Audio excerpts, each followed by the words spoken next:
Hello, I'm Kimber, and welcome to the Native News Update.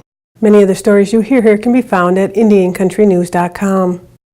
And here's the news for today from the Associated Press and other Native news sources. The Jamestown S'Klallam Tribal Library was named one of 10 recipients of the 2019 National Medal for Museum and Library Service. This is the nation's highest honor given to museums and libraries making significant and exceptional contributions to their communities. The library, which began in 1988, is open to the public and specializes in materials by and about Native American Indians, with a special focus on tribes of the Northwest Coast. What made the Jamestown Library stand out was the library's online virtual museum, a prestigious award from the Association of Tribal Archives, Libraries, and Museums in 2014, and the library's impact on the community through outreach to all tribal members, so they may reconnect with their culture. Representatives from the 10 winning institutions across the country will be honored at the National Medal Ceremony on June 12th in Washington, D.C.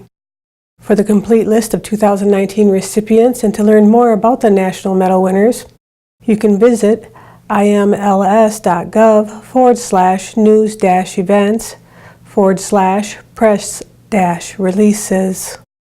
May 10th marks the 150th anniversary of the completion of the Transcontinental Railroad in Summit, Utah, which was largely constructed by the Chinese immigrants. To observe the occasion, the Smithsonian Asian Pacific American Center's Learning Together resource is highlighting how the railroad added to the destruction of Native American lands, livelihood, and sovereignty. According to a statement by the Smithsonian APA, while we often hear about the brutal conditions and discrimination endured by Chinese laborers who worked on the Transcontinental Railroad, we know less about its impact on Native American populations. By opening up the West to further expansion, the railroad hastened the loss of Native Americans' lands, their sovereignty, and livelihood by virtually wiping out the buffalo. The site offers educational materials, lesson plans, games, and workshops to help students learn about the Transcontinental Railroad. Through these resources, Smithsonian APA hopes to challenge educators to cover the more difficult topics that may make students uncomfortable, and that is more inclusive of different voices and experiences. The Smithsonian has also partnered with 1882 Foundation, which raises awareness around the 1882 Chinese Exclusion Act, to host a series of events around the Transcontinental Railroad through May 20th. For more information, you can check out smithsonianapa.org/learn. The Mississippi Band of Choctaw's tribal chief, Phyllis Anderson, was recognized with the 2019 Tribal Leader of the Year Award by the Native American Finance Officers Association during the organization's 12th Annual Leadership Awards Luncheon in Portland, Oregon.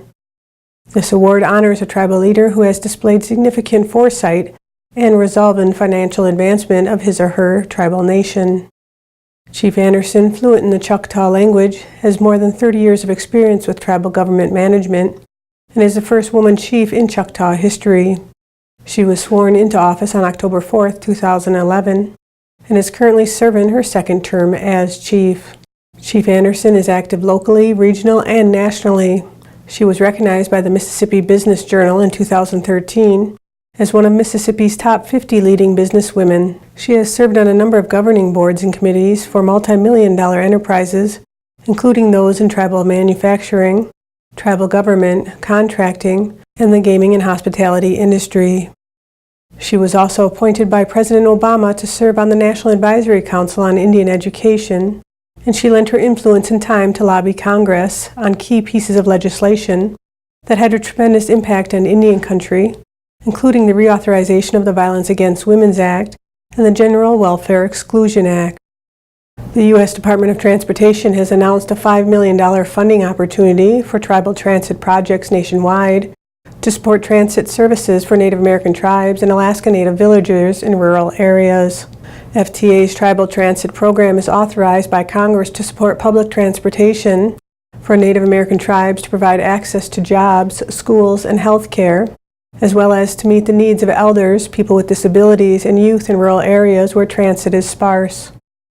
Applications will be evaluated based on criteria outlined in the Notice of Funding Opportunity, including how the project will improve the quality of life for the tribe and surrounding communities.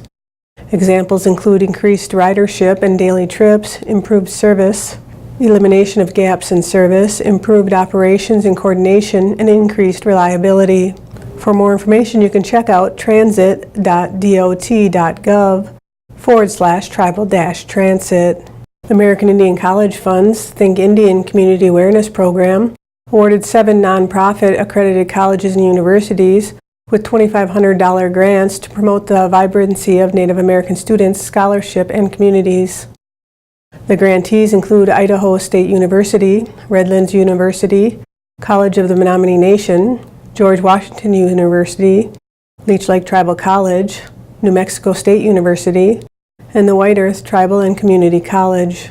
Think Indian was originally created in 2009 as a public awareness campaign to promote the American Indian College Fund and the contributions Native American scholars make to our world. The Think Indian campaign was renewed in 2018 to promote the American Indian College Fund scholarship and support programs for Native students. The Think Indian Community Awareness Grants will support specific efforts of Native-serving colleges and universities, helping them better raise awareness and connect with students and tribal communities. And that's another roundup of news from Indian Country on this edition of the Native News Update. I'd like to thank you for joining me and have a grand day. Step into Seven Winds Casino Lodge and Conference Center. Come and discover everything we have to offer. Unlimited gaming action. Northwoods hospitality. Delicious all-you-can-eat buffet. Relaxation and comfort. Great drinks and good times. Big wins, big fun. It's all here at Seven Winds Casino Lodge and Conference Center in the heart of the Great North Woods.